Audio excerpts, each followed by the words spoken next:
Sueños, Fantasía y Vida, que se encuentra en su libro Realidad y Juego, y es la historia de un caso que describe una disociación primaria. Nos va llevando a través del análisis de esta mujer de mediana edad y vamos viendo cómo Winnicott va trabajando su propuesta del desarrollo emocional primitivo, ubica la dificultad de esta mujer entre los 2 y 3 años de edad, estas sutiles diferencias cualitativas entre estas variedades de fantaseo que va analizando junto con la paciente. Ubica la infancia de alguna manera como un ambiente poco predecible, tanto desde la parte de su madre como del padre, el ambiente, como había experiencias de pronto, dice, muy satisfactorias, estoy en la página 49, y de pronto experiencias de desilusión, y en esta impredecibilidad se generó ambiente entre los hermanos, y entonces como entre ellos mismos, cuidándose, ella era de las menores, tenía varios hermanos mayores, ella encontró una manera, dice, de jugar, pero se tenía que acatar a los papeles que le asignaban los hermanos, como que no había una manera en que ella pudiera sentirse como parte del grupo de hermanos, y entonces esta manera de jugar,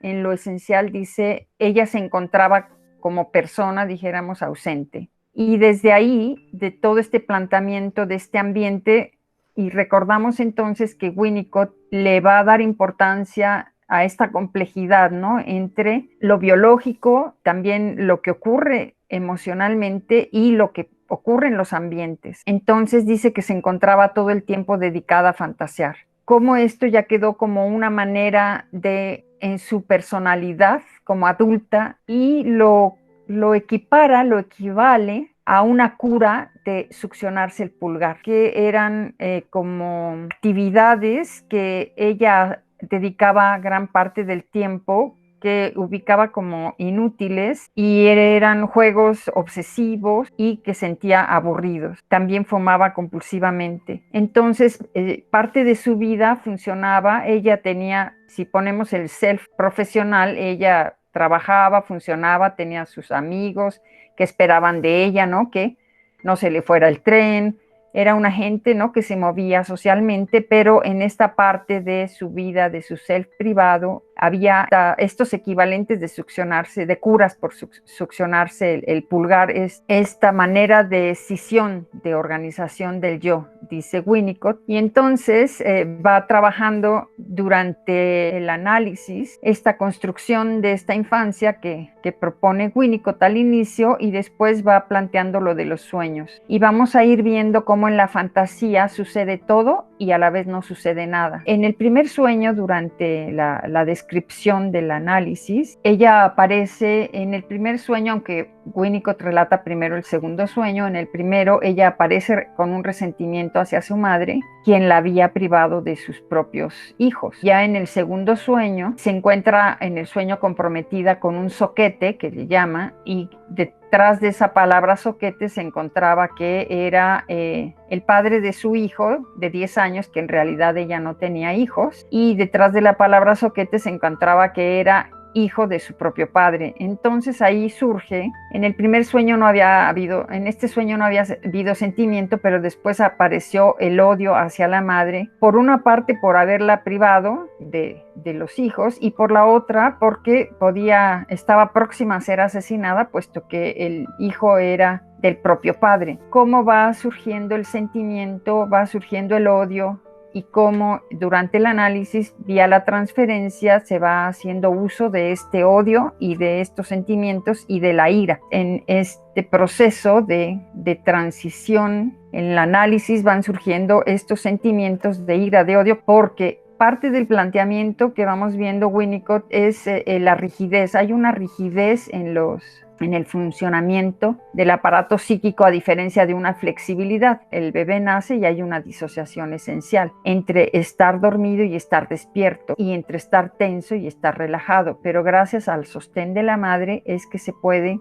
ir transformando o experimentando en integración, no integración, en personalización, no personalización, que tiene que ver con la residencia de la psique en el soma. Después pasa a una situación interesante donde se trabaja la transferencia ya muy claramente, lo va explicando y en cómo la paciente se dedicaba a jugar con el cierre de su bolso y de alguna manera, una vez más, dice Winnicott, mientras él estaba hablando, ella lo abandonaba, ¿no? O sea, estaba haciendo otra actividad mientras Winnicott le estaba hablando. Entonces, en la transferencia se estaba dando esta situación de disociación o de decisión de la organización del yo, y dice como si no pudiera mantenerse dentro de su piel. Entonces, este caso lo va planteando si tenemos en el miedo al derrumbe está el miedo a fragmentarse o el miedo a no mantenerse dentro de la piel o este problema de vida psicosomática,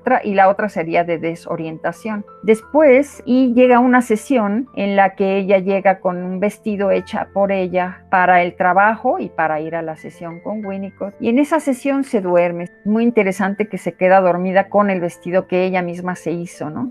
Y en esa sesión hay todo un diálogo, un trabajo, ¿no? Quizás con lo que ocurre en el mundo interior, en diferencia entre lo que son los sueños, la fantasía, el quedarse dormida. Dice Winnicott, por ejemplo, en la página 56, el día era caluroso y la paciente se hallaba fatigada. Se recostó contra el respaldo del sillón y se durmió. Llevaba puesto un vestido que había conseguido hacer usable para ir al trabajo y para visitarme. Durmió unos 10 minutos. Cuando despertó, continuó con sus dudas sobre la validez de lo que en la realidad había hecho en su casa y que incluso le gustó hacer. Lo más importante que surgió en esos 10 minutos en que estuvo dormida fue que le parecieron un fracaso porque no recordaba los sueños. Era como si hubiese dormido con el fin de tener un sueño para el análisis. Resultó un alivio para ella cuando le señalé que se había dormido porque quería dormir. Le dije que los sueños no son más que algo que le ocurre a uno cuando duerme. Entonces le pareció que dormir le había hecho mucho bien. Tuvo deseos de dormir y cuando despertó se sintió mucho más real. Y en cierta forma ya no tenía importancia que no recordara sus sueños. Habló acerca de la mirada cuando deja de enfocar las cosas, que se sabe que están ahí, pero no se las ve bien, y que la mente de ella funcionaba de ese modo. Estaba fuera de foco. Pero en los sueños que acompañan al dormir, le dije, la mente está fuera de foco porque no se enfoca en nada, a no ser que llegue al tipo de sueños que se pueden llevar a la vida de vigilia y relatar. Pensaba en las palabras lo informe de la sesión anterior y las aplicaba a la actividad generalizada de los sueños como algo distinto del soñar. En el resto de la sesión sucedieron muchas cosas porque la paciente se sentía real y trabajó en su problema conmigo, su analista. Ofreció un buen ejemplo de una enorme cantidad de cosas que ocurrían de repente en un fantaseo del tipo de los que paralizan la acción. Yo lo entendí como una clave que me daba para la comprensión del sueño. La fantasía tenía que ver con unas personas que entraban y se apoderaban de su departamento. Eso era todo. El sueño en que llegaba gente que ocupaba su departamento estaría relacionado con su hallazgo de nuevas posibilidades en su propia personalidad y también con el goce de identificaciones con otras personas, incluidos sus padres. Esto es lo contrario de sentirse modelada y le ofrece una forma de identificarse sin perder la identidad. Dijéramos que ese era uno de los planteamientos centrales, ¿no? Que ella siempre se sintió modelada de acuerdo a los papeles que le ponían los hermanos en los juegos, dado que había este ambiente de poca predecibilidad desde los padres. Y ese era el planteamiento, incluso conforme fue cambiando en el análisis de cómo identificarse sin perder su identidad. Sigo leyendo. Para respaldar mi interpretación encontré un lenguaje adecuado debido a que conocía el gran interés de la paciente por la poesía. Dije que el fantaseo se refería a cierto tema y era un callejón sin salida. No poseía valor poético, pero el sueño correspondiente tenía poesía, es decir, capa sobre capa de significación vinculadas con el pasado, el presente y el futuro, y con el interior y lo exterior. y referidas siempre en lo fundamental a ella. Esta poesía del sueño es lo que falta en el fantaseo, y de esa manera me resulta imposible ofrecer interpretaciones significativas. Ni siquiera trato de utilizar los materiales del fantaseo que los niños en el periodo de latencia pueden dar en cualquier cantidad. Entonces la paciente repasó el trabajo que habían realizado con un reconocimiento y con una comprensión más profundos, y sintió en especial el simbolismo del sueño que no existe en el campo limitado del fantaseo. Como la imaginación y el sueño tienen ciertas características psíquicas diferentes a la fantasía.